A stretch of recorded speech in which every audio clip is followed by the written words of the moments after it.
Hello everyone, मैं हूं दीपक चौरसिया और आज हम डिस्कस करेंगे बहुत ही ज़्यादा इंपॉर्टेंट चीज़ को।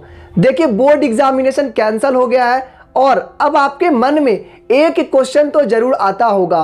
वो क्वेश्चन है, अब आगे क्या। बोर्ड एग्जामिनेशन तो कैंसिल हो गया है, लेकिन अब आगे क्या करना चाहिए, अब आपको क्या करना है, ये क्वेश्चन सभी के मन में आ रहा होगा।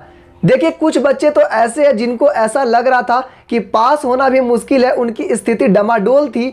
वे लोग अब पास हो जाएंगे क्योंकि अब आपका एग्जामिनेशन कैंसिल हो गया है। वहीं कुछ बच्चे ऐसे होंगे जिन्हें बहुत ज़्यादा दुख हो रहा होगा क्योंकि उन्होंने बहुत ज़्यादा मेहनत किया। उनको ऐसा लग रहा है कि साल भर मेहनत किए, लास्ट मोमेंट पे बहुत ज़्यादा मेहनत किए, बहुत सारे बुक्स को पढ़े और इस कंडीशन में जब एग्जामिनेशन कैंसिल होता है तो सबसे ज़्यादा दुख उन बच्चों को होता है जिन्होंने बहुत ज़्यादा मेहनत किया। तो देखो, एक बात याद रखना, आपका जो मेहनत है वो कभी भी आपका बर्बाद नहीं जाता है। आपने जब भी मेहनत किया उन सारी मेहनत को आप कभी ना कभी यूज़ कर सकते हैं। और ऐसा हम नहीं कह रहे, ऐसा आपको हजारों साल से जो पूर्वज है सभी को कहते हैं कि आपका मेहनत कभी ना कभी आपको रंग लाएगी। तो आपको बिल्कुल भी चिंता करने की ज़रूरत नहीं है कि आपका एग्जामिनेशन कैंसिल हो गया है और अब आपका मेहनत बर्बाद चला गया, एक साल का मेहनत बर्बाद हुआ। इन सारी बातों को भूल जाइए, सोचना छोड़ दीजिए, क्योंकि अब आपको आगे का सोचना है।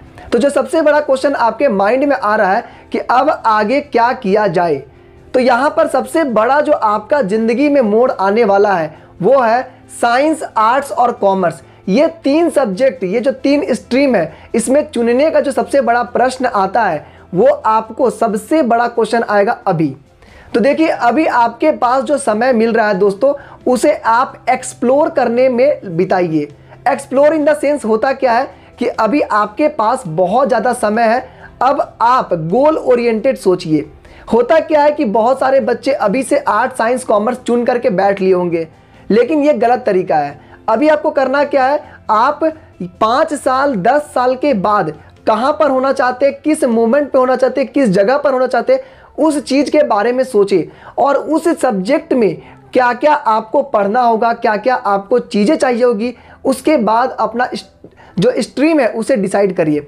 देखिए, एक चीज़ याद रखिएगा, स्ट्रीम चुनने से पहले आप 3 चीज़ें ध्यान रखिएगा। सबसे पहला हो गया आपका स्ट्रेंथ, दूसरा हो गया आपका वीकनेस और तीसरा हो गया आपका इंटरेस्ट। तीनों को देखते हुए ही आप स्ट्रीम चुनिएगा और इस स्ट्रीम चुनने के जो प्रोसेस होगा इसमें मैं आपका पूरा साथ दूंगा। किसी भी तरह का कोई डाउट होगा, किसी भी तरह कोई हेल्प चाहिए होगा, आप कमेंट में ज़रूर बताइएगा।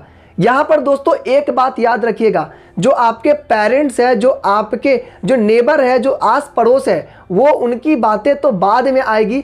सबसे पहले जो बात आएगी वो आपके अंदर से आएगी कि आप क्या चाहते हैं, आपके अंदर क्या इच्छा है, आप बनना क्या चाहते हैं। तो आप अभी से 5 साल बाद, 10 साल का बाद का गोल डिसाइड करिए कि आपको बनना क्या है। मान के चलिए आपको डॉक्टर बनना है, तो आप उस हिसाब से आपको कौन सा स्ट्रीम चुनना चाहिए, कौन सा सब्जेक्ट पे फोकस करना चाहिए, इस चीज़ को देखिए। अगर आपको इंजीनियर बनना है तो उसका देखिए। यूपीएससी करना है तो आप उसमें कौन कौन से सब्जेक्ट चाहिए और क्या चीज़ अगर आप अभी से पढ़ेंगे तो आप उस चीज़ को निकाल सकते हैं। इन सारी बातों को रख करके अब आप अपना गोल डिसाइड करिएगा। तो जो क्लास 10th का आपका एग्जामिनेशन कैंसिल हुआ है, उसके बाद जो क्वेश्चन आता है अब आगे क्या, तो वो सबसे बड़ा क्वेश्चन है कि आप कौन सा स्ट्रीम चुना जाए। इसके लिए दोस्तों आपको एक्सप्लोर करना होगा और इस सारी प्रोसेस में मैं आपका पूरा साथ दूंगा।